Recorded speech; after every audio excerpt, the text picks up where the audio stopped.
The featured stories of conference championships all revolve around the college football playoff, and this piece itself will build that direction. Let's keep perspective. There are only 9 league trophies in the football bowl subdivision to hand out. Winning one, no matter whether a minor bowl, a great matchup, or the CFP awaits in the postseason, is an accomplishment worth celebrating. There are problems. We have problems. Tiebreakers in several conferences need a hard look during the offseason. When a program wins a league championship, that achievement is forever enshrined in a glamorous trophy case. Yes, 5 automatic bids to the playoff are at stake, and there's a 3-conference chase for the final 2 spots. But be careful not to lose sight of what will be celebrated in Conference USA, the Mountain West, or the MAC, just because we'll mostly be focused on the powerhouse leagues and college football playoff hopefuls. Hey there, welcome everybody to the season finale of TXN Sports World College Football Thursday Championship Week. I am your host, Anthony Florio, joined, as always, by good old MF Michael Fletcher. We are awaiting the presence of Michael Bullock. If he comes in, we'll catch him up on what he missed. If not, then we'll hopefully have him back with us tomorrow night for NFL Friday. Championship week already here. I mean, where did the time go? I mean, I feel like just yesterday we were starting a brand new season of TXN Sports World College Football Thursday, and we're already at the finale. That's nuts. It's gone by so fast.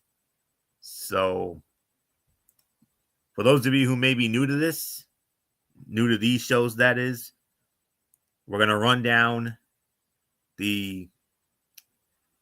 originally there were 5, but now we have 6 conference championship games to address, 2 of which will be tomorrow night, and the other 4 will be on Saturday night.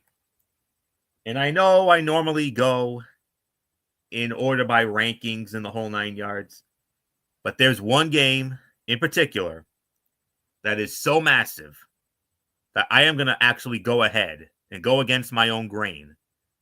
And I am going to make that game the main event because, hello, it is the main event and it's worthy of the main event spot. So because of that, the final game of the night will be the main event of the week. And you know which game we're talking about.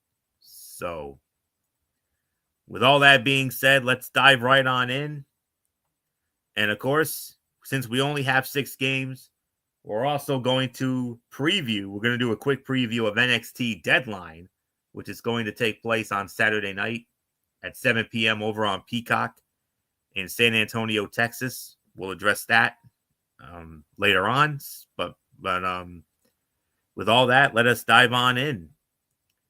And first up, it will be tomorrow night at 7 p.m. over on ESPN. It will be the Sun Belt Championship game. The number 25 James Madison Dukes will be at home at the Bridgeforth Stadium / Zane Schauker Field, and they're going to be squaring off against the Troy Trojans. And you can find this game over on ESPN at 7 p.m. tomorrow night. And on the call for that game, it will be it will be Anish Shroff, Andre Ware, and Paul Carcaterra. And the spread favors James Madison by 23.5 points. There is no question about it. It's going to be James Madison. As long as the pending departure of UCLA-bound head coach Bob Chesney does not derail James Madison, it might be lopsided here. And I don't believe there will be a loss of focus. James Madison's offense has been a juggernaut for the second half of the season and should spur the Dukes to the Sun Belt Championship. I'm going with James Madison to win this one. 34-16. James Madison wins the Sun Belt Championship and could be college football playoff bound if all goes well. So not much more to say.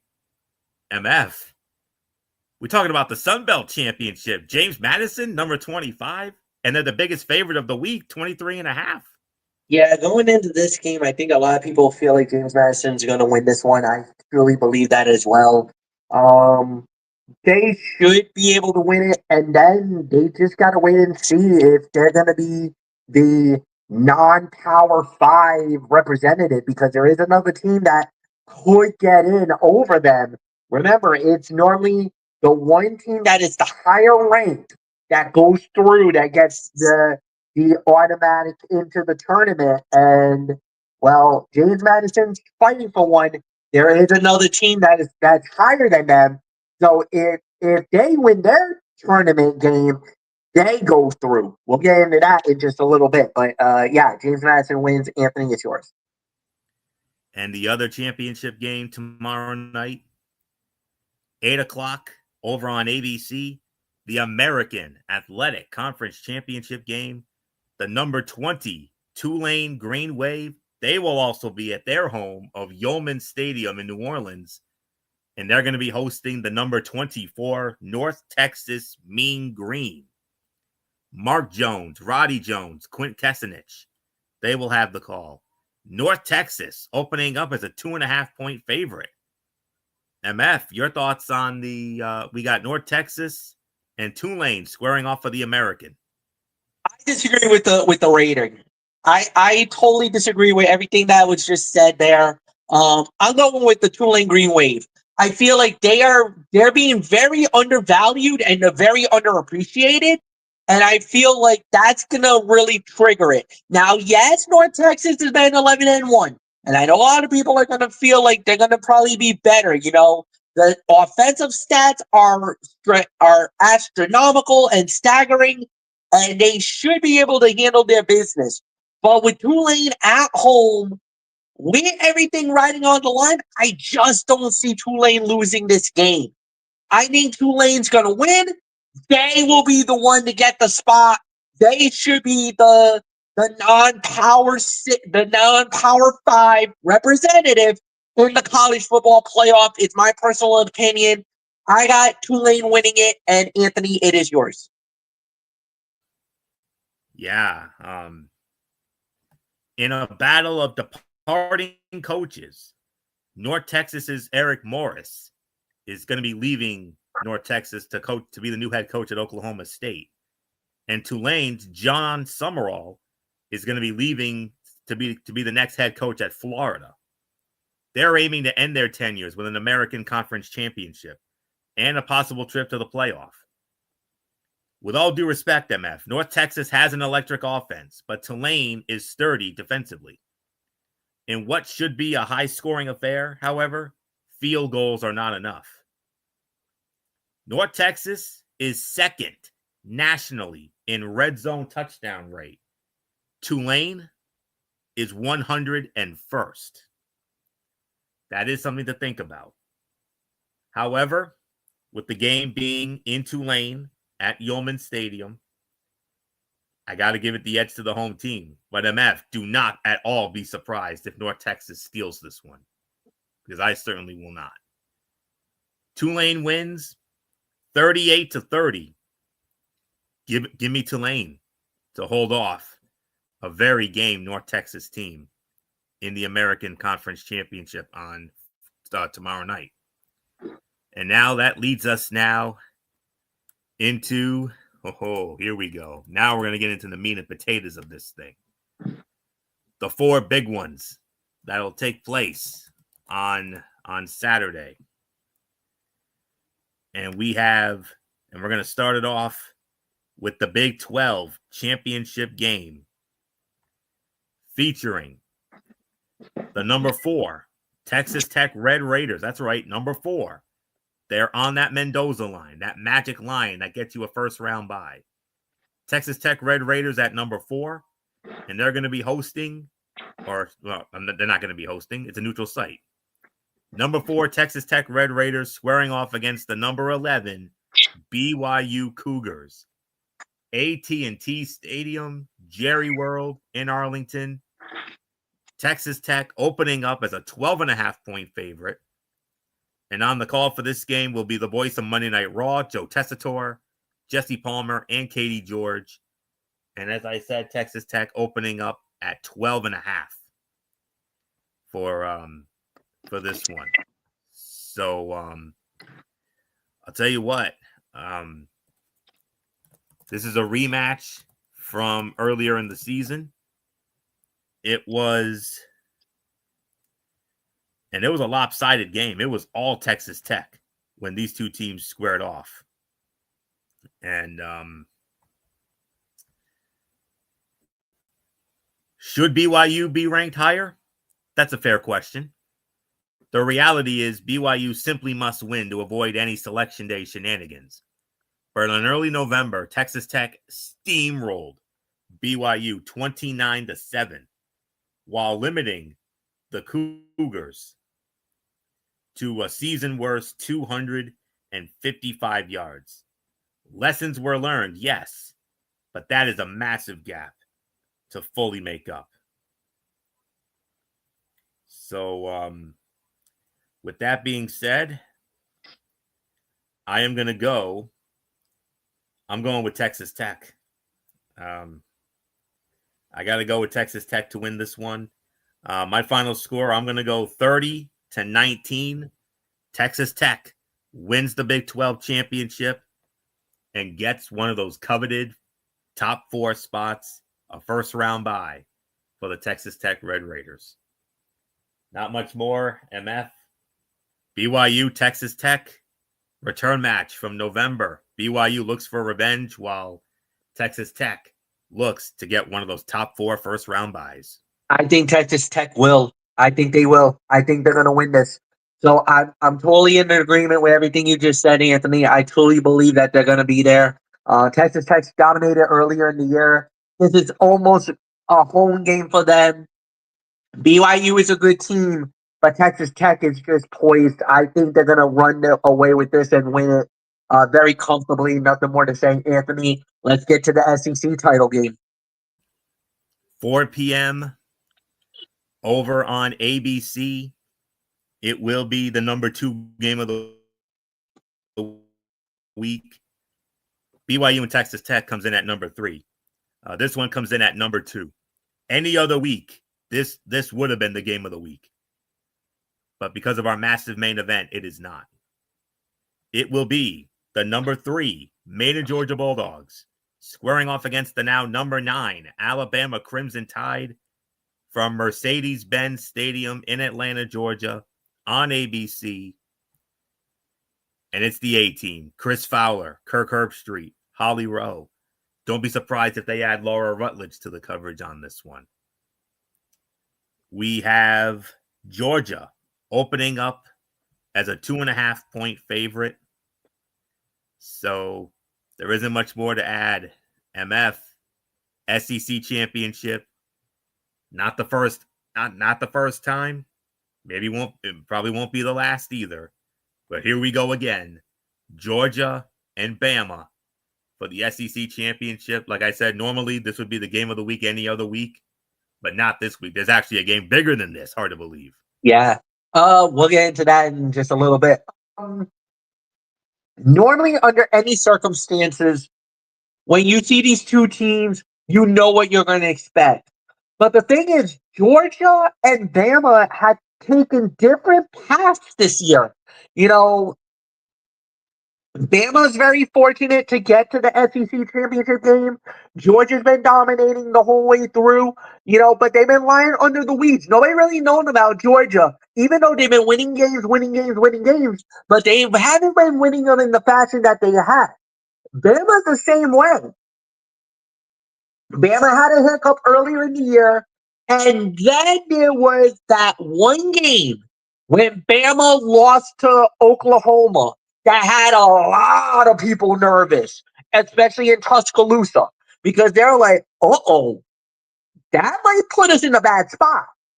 So it knocked them out of the top 4. It knocked them off the top 4 perch. It dropped them down to 9.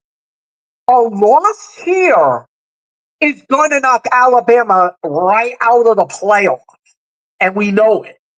If Georgia loses, how far do they fall? Now, would that help Bama to go back up? because Georgia's holding one of the coveted 4 spots, Anthony. They're number 3. If they win, barring what may happen in the Big Ten championship, if Georgia wins, could they climb up to 2? Could they climb up to number 1 if they dominate Alabama? If they blow them out, do they make a case to be the number 1 team going into the tournament? A lot's riding on this game, no doubt about it. It's time for Georgia to step up, and I think they will. Not only does Georgia win the SEC championship, I truly believe they're going to be either number 1 or number 2 going into the playoff. And I believe Alabama will be knocked out of the playoffs. They will be left behind after this game. I think Bama will be out. Georgia will get one of the coveted 4 spots. Like I said, either 1 or 2. That's my personal opinion.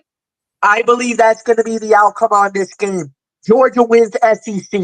Florio is yours. The Georgia Bulldogs and Alabama Crimson Tide will once again determine the SEC champion on Saturday in Atlanta. Saturday's meeting is the 4th SEC championship game between these two rivals since 2018. Alabama has been the dominant force in the rivalry despite Georgia's rise to power under Coach Kirby Smart. Alabama is 7-1 against Georgia since 2018, including a victory in Georgia on September 27th. Alabama's domination of the rivalry with Georgia is a good sign for what the Crimson Tide needs to do from a college football playoff perspective. Alabama sits at number 9 in the current college football playoff rankings. That is assumed to be the position of the final at-large team. The Crimson Tide need a win to confirm their position in the 12-team field as the winner of the SEC's automatic bid. A loss makes Alabama's situation more precarious because it could drop from number 9 after suffering what would be its 3rd defeat. Kalen DeBoer is 2-0 against Georgia as Alabama head coach. The key to both of those games was a fast start. A year ago, Alabama scored 21 first-quarter points behind Jalen Milroe and led 30-7 at halftime. In September, Ty Simpson led the Crimson Tide to a 24-14 halftime advantage. Georgia could not make the deficit up as it scored just 7 points in the second half. The onus is on Georgia to prevent Alabama from starting so fast that way. That way, the Bulldogs can enforce the way they want to play on the game. The Georgia defense allowed 22 points in the last 3 games. 2 of those games were against ranked foes, a sign that the defense could be Georgia's X factor, not just in Atlanta, but in the college football playoff. A strong defensive start would allow Gunnar Stockton in the offense to settle into the game instead of forcing things while chasing Alabama. A contained start for the Georgia defense would also allow the Bulldogs' rushing attack to take over and control the clock. Georgia ran for 227 yards in the September loss to Bama. Bama allows 124 rushing yards a game. That is the exploitable part of its defense, since the secondary is only giving up 158 yards a game. Bama's passing defense is the 7th best unit in the FBS, so it would benefit the Tide to get out to an early lead again, so that its passing defense can try to slow down Gunnar Stockton and his receivers. Points are expected in some capacity, though, as the winner of the Alabama-Georgia game scored at least 24 points in the last 16 meetings between the SEC powerhouses. Alabama's had the upper hand in the rivalry and has more to play for since Georgia is safe in the playoff field with its top 4 ranking. That could be the difference maker in a game that's been decided by a touchdown or less in the last 3 meetings.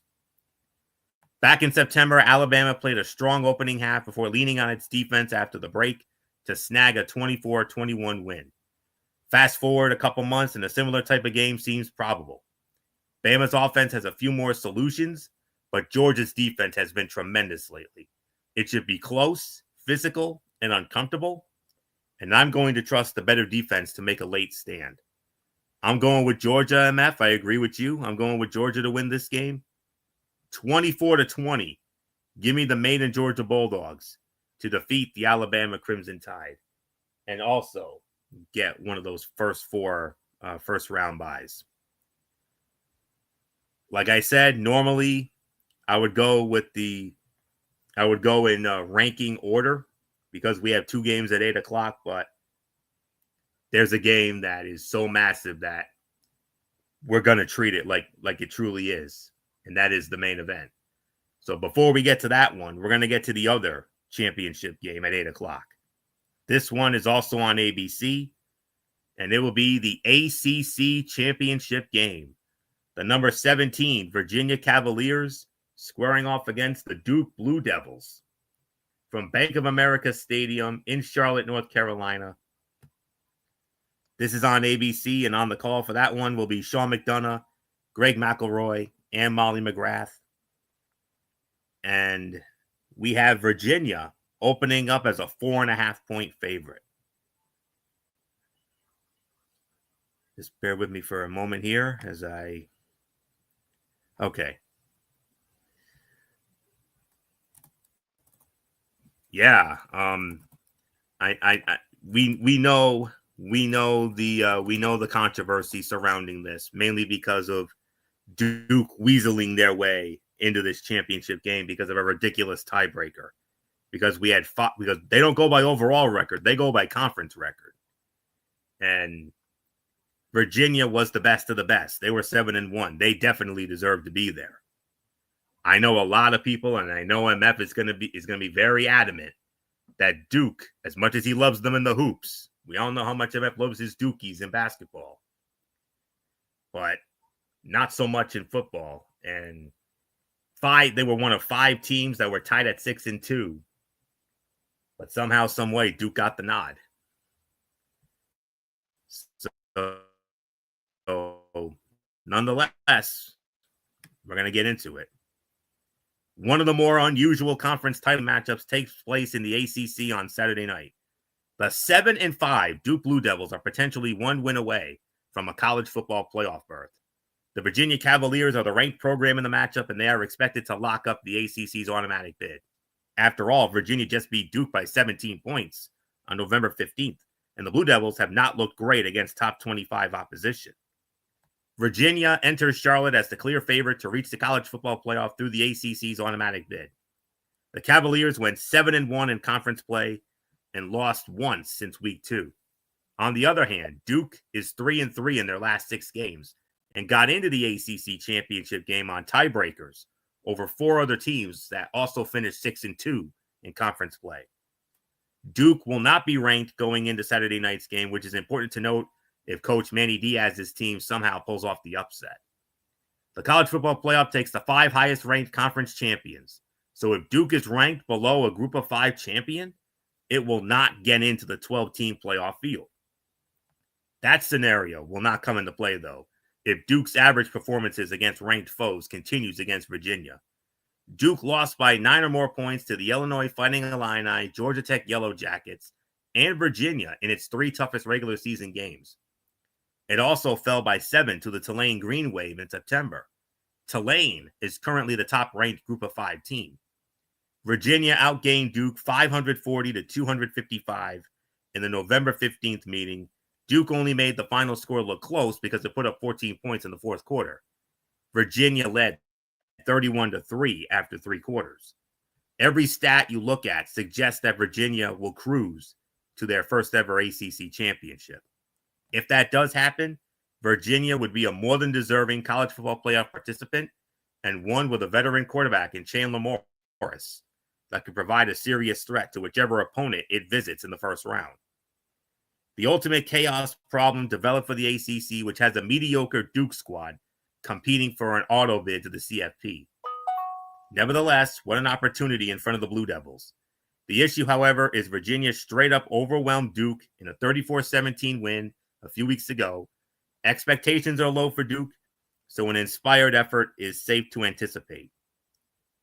I could see Virginia winning 31-23, but my gut is telling me that Virginia is going to win this one comfortably. I'm going to say 38-17. Give me Virginia to win the ACC championship. Not much more to say. MF, Duke and Virginia for the ACC championship Saturday night. Yeah, and I totally agree with what you just said there. I also believe that it's gonna be Virginia to win the ACC title. I just feel like if Duke gets it, that's gonna make things very interesting. Where there's a very good possibility that we might get no ACC team into the tournament. Um, so I know the ACC was hoping to see Duke, uh, maybe Virginia's winning would probably be the blessing for the ACC because if Duke wins, like you said, they need to be in the rank higher than the Power Five because that would actually cause them to lose a spot. So we don't know how that's going to play out, but yeah, I totally agree. I think um, I think Virginia wins. So Anthony, it's yours. All right. Here we go. Here we go, MF. This is it. It's the big one. This is the main event. It don't get no bigger than this. I honestly cannot remember the last time we had a game of this magnitude. But nonetheless, here we go. We have ourselves a game of the century. And you're saying, game of the century? What does that mean? It means we're getting number one versus number two for the Big Ten championship. It is the number one reigning, defending, undisputed college football playoff national champions, the Ohio State Buckeyes, squaring off against the number two Indiana Hoosiers, Lucas Oil Stadium, Indianapolis. This is on Fox. It will be Gus Johnson, Joel Klatt, the All-American girl, Jenny Taft. Do not be surprised if they add Tom Rinaldi to this broadcast. I wouldn't be surprised if he gets added to this. For a game of this magnitude, it wouldn't surprise me in the least. And it is Ohio State opening up as a 4-point favorite. All right, MF. Ohio State, of course, finally getting the Michigan monkey off their back last Saturday on a snowy day in the big house. They got the job done. Indiana has been amazing all season long. It's not often we get games like this, but that's why I wanted to make this the main event because, hello, this is the main event. This is truly what the words main event were meant for because this is the main event. Brother, it don't get no bigger. Game of the century for the Big Ten? Yeah. Whoa. You normally don't hear the game of the centuries, but this is truly a game of the century battle. Um, Two undefeated teams. Somebody zero is about to turn to one, and more importantly, the winner of this game not only gets the Big Ten, but will be the number one overall going into the tournament, going into the CFP. Now the question is who is it gonna be? A lot of people were criticizing um Ohio State that they never really had a major threat, that they never really played anybody good on their way to the undefeated season. Other than Texas earlier in the year, they had to beat Michigan in order to prove it. They not only won the game, they dominated it. They took Michigan out easily. And that's one thing that, the Michigan fans are going to have to live with for at least 1 year before we can get that revenge at the Horseshoe next year. But for Indiana, also another thing for them. They never really played anybody significant. There was never a major threat. Nobody really pushed them to the limit, except for Penn State. So something's going to have to give. And the thing is that obviously in this situation, normally you go with Ohio State. You do. You feel like Ohio State would be able to handle the situation. They should be able to handle the whole thing. They should win this one and win it pretty comfortably. But the thing is, it's in Indiana. It's in Indianapolis. Bloomington and Indianapolis is not that far from each other.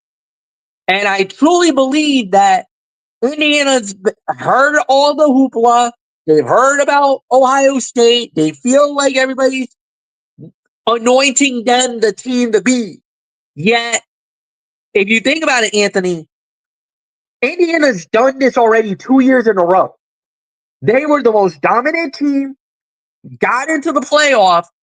Unfortunate for them last year because of the way that the bracket was set it up. Indiana kind of got sacrificed and got eliminated early, first round. They were dunked. This is kind of Indiana's way of righting that wrong, getting the Big Ten, which would be a first for them. I don't think they never won the Big Ten in that I can ever remember. So there's so much riding on the line, and this team is the real deal. To me, I'm going to go with number 2. I'm saying Indiana pulls off the upset. They knock off Ohio State. They win the Big Ten. It's going to be a tight game. It's going to be wild towards the very end, but I got Indiana winning it all. So, Anthony, it's yours.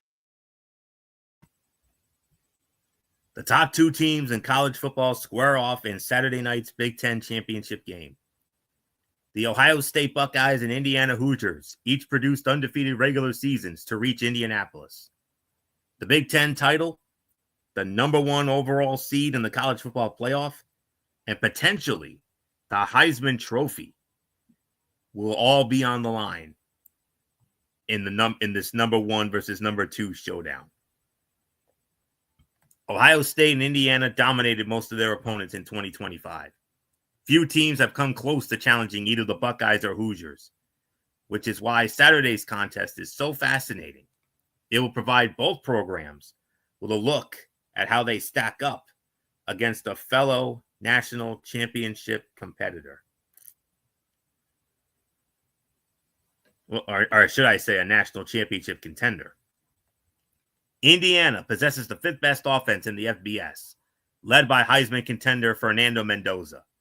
Ohio State averages 438.5 total yards a game, has their own Heisman contender in quarterback Julian Sayin, and the most talented wide receiver in college football in Jeremiah Smith. Mendoza and Sayin will be tasked with breaking down the top 2 scoring defenses in the country. Both teams have a top 5 rushing defense, but Ohio State has the superior passing defense. The Buckeyes give the fewest passing yards a game in the FBS. Indiana. So let me see here. Indiana allows 51 more yards a game through the air. That might be the difference maker in a game where the margins could be incredibly small. Sayin, Smith, Carnell Tate, and the Ohio State passing attack might be able to find gaps in the Indiana secondary to provide the necessary cushion for a Buckeye defense that has not conceded more than 10 points in the last month. But do not expect a high-scoring affair like we've recently seen in the Big Ten championship game. A winning score in the low 20s will likely be the case in a game where both defenses will flex their strengths.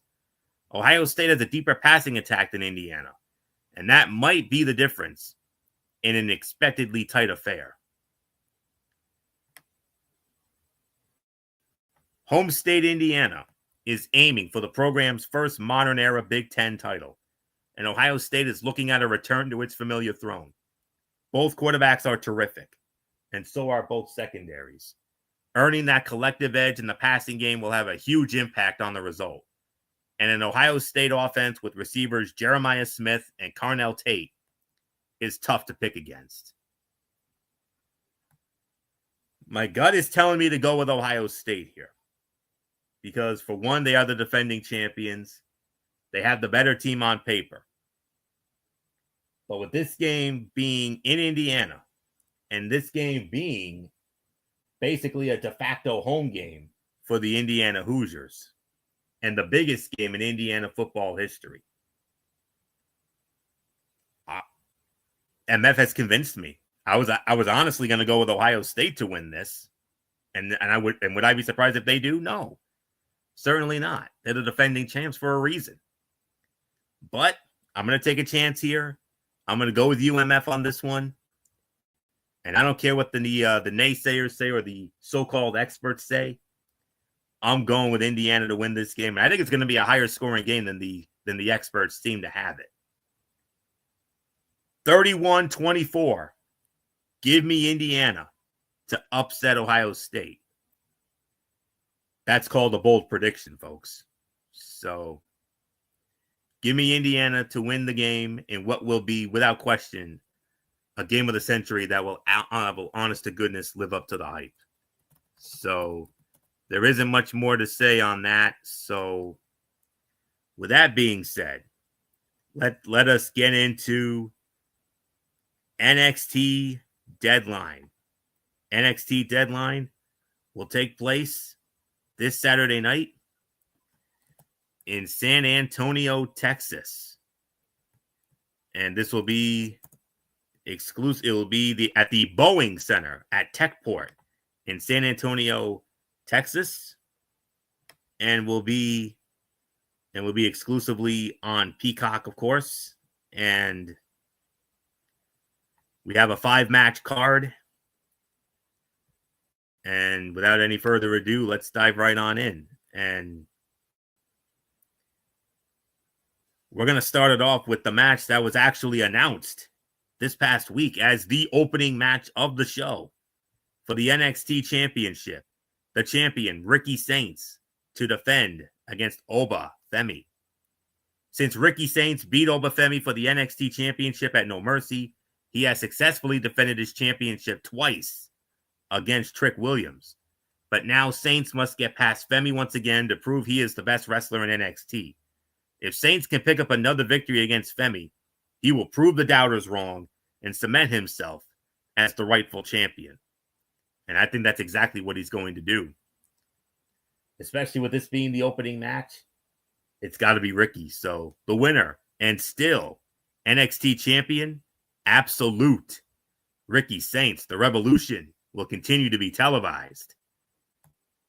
And Oba Femi, soon enough, MF, I believe, will be on his way to the main roster where he honestly belongs. Yeah, I totally agree with that. I do believe that he should be heading off to the main roster. And yes, I'm in an absolute agreement as well. I also have Ricky Saints winning the match and successfully defending the NXT title. So Anthony, back to you. All right, MF. And you'll be leading off the next match.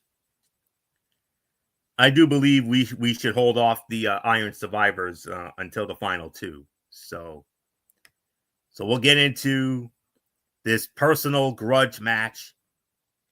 Tatum Paxley squaring off against Izzy Dame.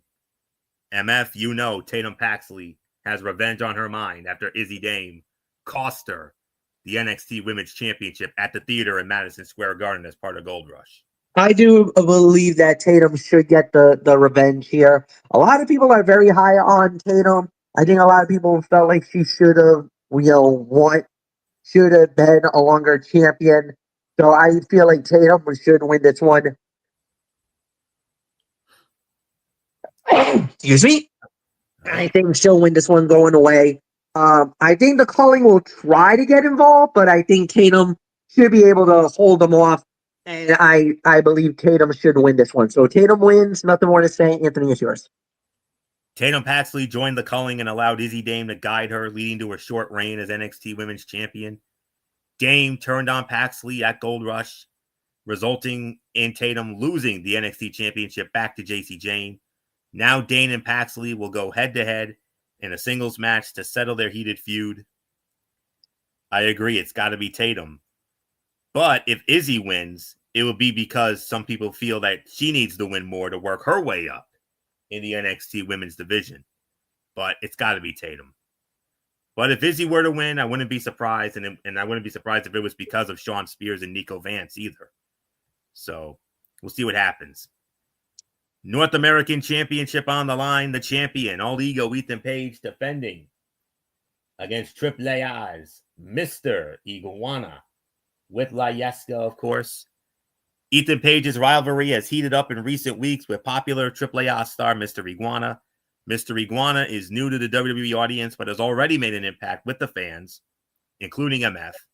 He has an electric personality alongside Layeska and brings a unique style to the ring. Page is closing in on 200 days as North American champion and has had an excellent run with the title. And, of course, his newfound partnership with Chelsea Green, which a lot of people are eating up right now, and they're both double champions, and I do not see that ending anytime soon. I know MF would love to see his boy, Mr. Iguana, shock the world and win the title, but sorry, man, I don't see that happening. Winner and still the NXT North American champion until I see otherwise, All Ego, Ethan Page, MF. Yeah, no, this is total agreement. I feel like All Ego is gonna win as well. I just don't see Iguana winning the title. It'd be shocking if he did, but I just don't see it unless El Hijo de Dr. Wagner Jr. shows up and tries to screw Ethan out of the title. That's the only way that I see Mr. Iguana walking out of here, the new NXT North American champion. Other than that, I don't see it. So nothing more to say. And yeah, it's all yours, Anthony. All right. The final two matches, the Iron Survivor matches, what make this event the event that it is, what makes it so special. 5 women, 5 men. Not in the same match, obviously. There's one for the 5 women and another one for the 5 men. These 5 women and these 5 men were handpicked by the greatest of all time, John Cena. John Cena announced these picks as part of the second week of Gold Rush back on the November 25th edition of NXT. And it's a 25-minute match. And whichever of these 5 women and these 5 men, whoever has the most falls at the end of the 25-minute time limit will earn themselves a championship opportunity against whomever the NXT Women's Champion is and whoever the NXT Men's Champion is as part of New Year's Evil, the first NXT show of 2026 that will take place on Tuesday night, January the 6th on the CW. And we're going to start it off with the women's Iron Survivor matchup. Sol Ruca versus Lola Vice versus Kalani Jordan versus Jordan Grace and versus Evolve Women's Champion Kendall Gray. The Women's Iron Survivor Challenge. This is how it looks. MF, these were the 5 women that John Cena handpicked to battle it out. So who's going to get that golden ticket to New Year's Evil and JC Jane? Going into this, I've been racking my brain for a little bit. I know a lot of people are saying Sol Ruca's probably going to be the one. But I think Zarya is going to get involved and it's going to cost Sol the match. So I don't think it's going to be her. I don't think it's going to be Kendall Gray. I don't see it. Kalani Jordan definitely has a shot. But if it's a heel champion still going into New Year's Evil, then I don't see Kalani winning this. The one that I feel that could win it all, and I think will win it all, I gotta go with Lola Vice. I'm gonna go Lola. I think if the Zarya situation did not rear its head, then I probably would have said Sol Ruca to win it all. But I feel like it's Lola. and I feel like it's her time. The winner of the Women's Iron Survivor to me is is Lola Vice, with Soul being my second choice in that. But I got Lola winning it all. Anthony, it's yours. Very possible. The Women's Iron Survivor Challenge features many rising stars, including the current Women's Evolve champion, Kendall Gray. Jordan Grace has had her ups and downs since officially joining the NXT roster, but once again has an opportunity to earn a title shot. With her championship experience dating back to her days in TNA, I believe she is the favorite in this match. But then again, you can make an argument for Sol Ruca because of the fact that she pinned Jacy Jayne, the NXT Women's Champion, as part of a 6-woman tag this past Tuesday night on NXT. So we got that to think about. Lola definitely is also worthy of it. But Kendall's out. Kendall's the long shot here. And, of course, Kalani Jordan coming off a reign as the TNA Knockouts World Champion before losing it to Lei Ying Lee. And, yeah, the men's is a little bit easier to call, and we're going to get to that in a moment. I got a good feeling about who it's going to be on the men's side. But when it comes to the women's side, it's very tough. My top 3 are Jordan, Sol, and Lola. I mean, Lola could definitely win it because Lola came very close to dethroning Jacy Jayne at Halloween Havoc. Or should I say at No Mercy, until Lainey Reed got involved as that hooded figure. But there's just something about Jordan Grace, though. I mean, she's had all these opportunities, been up and down, up and down, up and down. And I still feel that she deserves a title run with the NXT Women's Championship. And for that to happen, she's got to win this match. I know I'm going against the grain here, but I'm going to take a chance. I'm going to go with Jordan Grace to win this Iron Survivor women's matchup. Would I be surprised if Lola wins? No. Would I be surprised if Sol wins? No. Kalani somewhat, but I would be beyond shocked if Kendall Gray were to end up winning this. But for me, I got to go with Jordan. I feel like Jordan is due for some odd reason. And now the men's Iron Survivor match. Javon Evans versus TNA X Division champion Leon Slater versus Joe Hendry versus Dark State's Dion Lennox and versus Miles Bourne. Javon Evans is entering his second consecutive Iron Survivor challenge after scoring 2 points last year. Even though Evans is 21 years old, he enters this match with a ton of big match experience. Joe Hendry and Miles Bourne are the other members in this match with the most experience. Evans entering 2026 as the number 1 contender for the NXT Championship is fitting, as even though Evans is the youngest wrestler in this match, he has shown why he is the young OG. And then couple that with that incredible match he had with Gunther in the Last Time Is Now tournament on Raw on November 17th in Madison Square Garden, no less. This is a much easier call. I mean, I know Miles Bourne got the big win on Tuesday night in that 8-man tag. I know Miles does have an advantage going in. But then again, we can say the same thing about Sol, but we're not picking Sol to win the women's match. I believe this one is a little more easier to call. Joe Hendry just got there. Even though they officially announced Joe Hendry as a full-time member of the WWE roster. Congratulations to him. And I believe within the next year or two, he's going to do big things in WWE. I can feel it. But for right now, Javon Evans takes one step closer to being the future of this brand.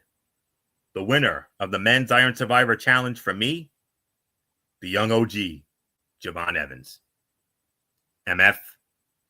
Yeah, I'm in an agreement. I feel like Evans should win this, and I think if there was one guy who could possibly steal it, just because of the fact that he is such a big name, would probably be Joe Hendry. But no, I feel like the Javon Evans should win it.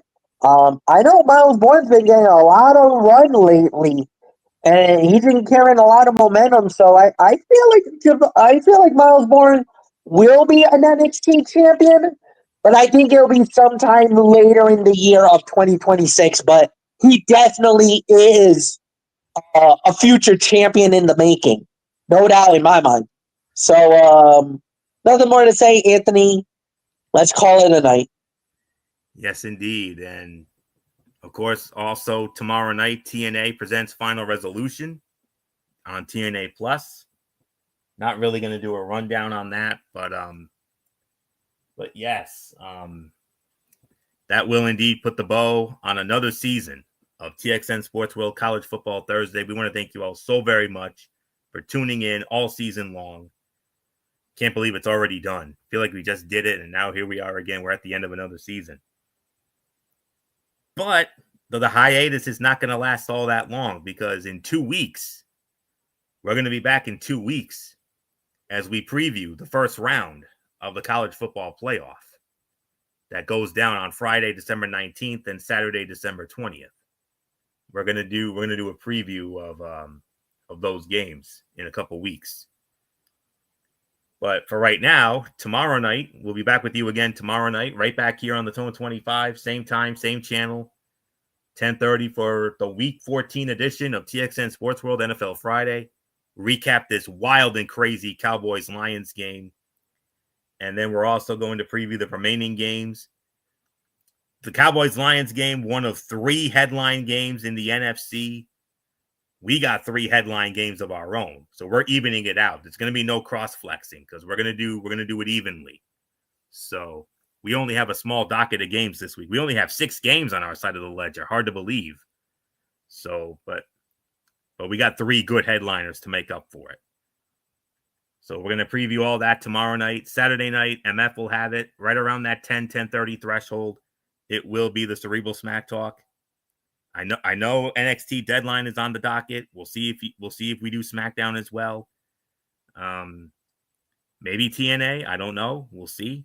But at least deadline for sure on Saturday night for sure. And then Tuesday night we got Ridiculously Raw, Monday Night Raw, NXT, the fallout from deadline, and of course we've also got next Thursday night's football game, which I believe is the Atlanta Falcons and the Tampa Bay Buccaneers. That's the game we're going to get into next week. And then we go from there. So that's it. So until tomorrow night for the Week 14 edition of NFL Friday, this is Anthony Florio here for Good Old MF Michael Fletcher, and in spirit, the Phenom Michael Bullock, and of course, always and forever, our First Lady, the Talking Wrestling TXN, the one and only Twisted Angel Dee Woodson. You know the routine, everybody. Thumbs up. Talk to you later. Yeah. Throw it up Fortune Forest style. Bye for now, my friends. God bless. Be good to each other. Have a blessed Friday. And until tomorrow night for NFL Friday, you've been watching the season finale of TXN Sports World College Football Thursday right here on the Tone 25 on YouTube and StreamYard.com. And remember, my friends, no matter what anyone tells you, beyond anything else, wrestling is indeed actually real. And for everybody who has been a part of this one, for now, Anthony Florio, so long, and bye, everybody, bye.